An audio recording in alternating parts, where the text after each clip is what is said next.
Hi everybody, this is Erica Serwin from Pink Buckaroo Designs, and I have a new project video for you today.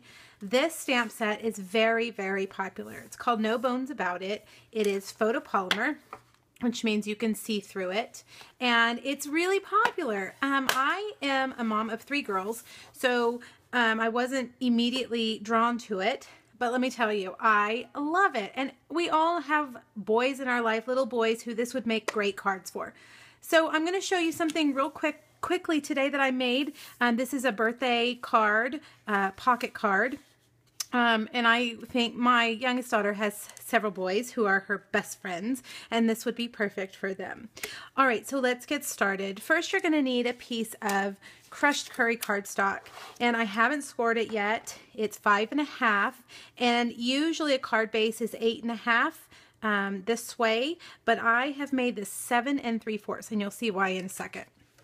All right, so we're going to put it on our Big Shot. Let's see, I hope you guys can see this. Let me turn it this way. And this is one of our file tab framelits or thinlits. And I'm going to put it up here at the very top. And I want to make sure this is along the short side. I want to make sure that this is even with the top here. And this part you have to make sure is not sticking out, or it'll, you know, get knocked over when you run it through.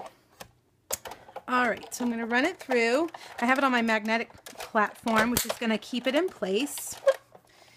And let me show you what it looks like when you take this off. There you have a file tab. Now, the reason I didn't score it was because I wanted to make sure that I cut this on the right end, and I need this on, it's going to be, this side's going to be a little bit bigger than this side. So I put it on my Simply Scored, and I'm going to score it at the normal 4 1/4. And I make sure the file tab is flat over here with this side. Now you can see that when I fold this up, this side is shorter than this side. All right, so the next thing I'm going to do, get my Big Shot back over here. We're going to emboss with some polka dots. And you have to switch out your platform. And this is the platform that comes with your Big Shot. And I've opened it up to tab 1. And I'm going to put this front flap inside my embossing folder, like that. And you still need your clear plates. One goes on the bottom. I always say we're making a sandwich. That's your bread. All right, let's run it through. And there we have it. And because I folded it in through that embossing folder, it did not get this back side. All right, now I got out my dots mask that looks like this, and my Early Espresso Stampin' Write marker. And I'm just going to add some doodles onto a couple of these little raised dots. And it doesn't really matter where you do them. You just want to kind of do a few. So I do a circle and then, scribble. That's the only term I can think of for that. And I'm going to do about 4 of them. Thinking about where you're going to place your image. I'm going to put mine there, so I'm going to kind of keep that spot open. Do one of these that's hanging off the edge. Okay, now before we fold this up and staple it, I'm going to stamp something right here. And this stamp says roar, means you're awesome in dinosaur, which I love. But I just want that roar part. So I'm going to take a Post-it note and I'm going to mark off, I'm going to mask away everything except for the roar. And I'm going to ink it in Early Espresso. This is very important. Don't forget to take off that Post-it note. I can't tell you how many times I have forgotten, and it makes a giant mess. All right, and there is our roar right there on the tab.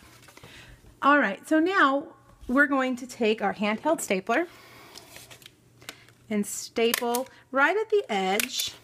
This is a much better way than using adhesive. You don't have to worry about, you know, getting it on the edge or getting it too far in so that the card doesn't meet it.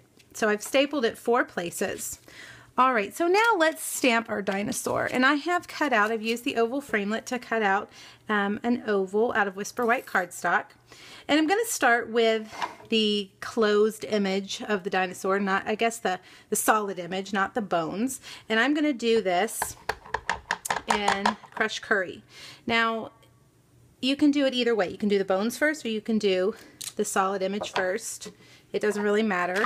Now I've got the matching bones, and I'm going to stamp it in Early Espresso.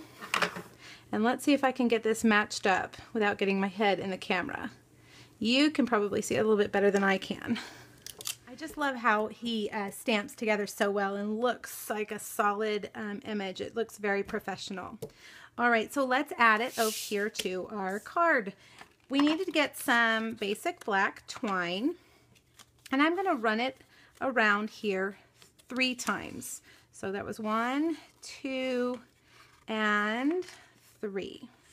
And I'm going to tie just a knot because this is going to be behind our image. You're not going to be able to see it. My scissors are here somewhere. And then let's separate those a little bit. I'm going to take 2 Stampin' Dimensionals and place them, kind of squeeze that twine in where I want this guy to go. And he's going to go right on there. Now let's make the little card to go inside.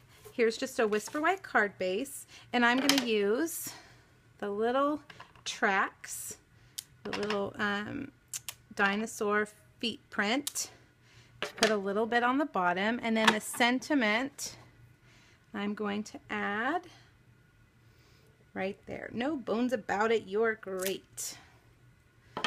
All right, and we can just put it right in there. Slides in perfectly. All right, I hope you guys like it. Please check out my blog for all the measurements and supplies I used. Have a great one. Bye-bye.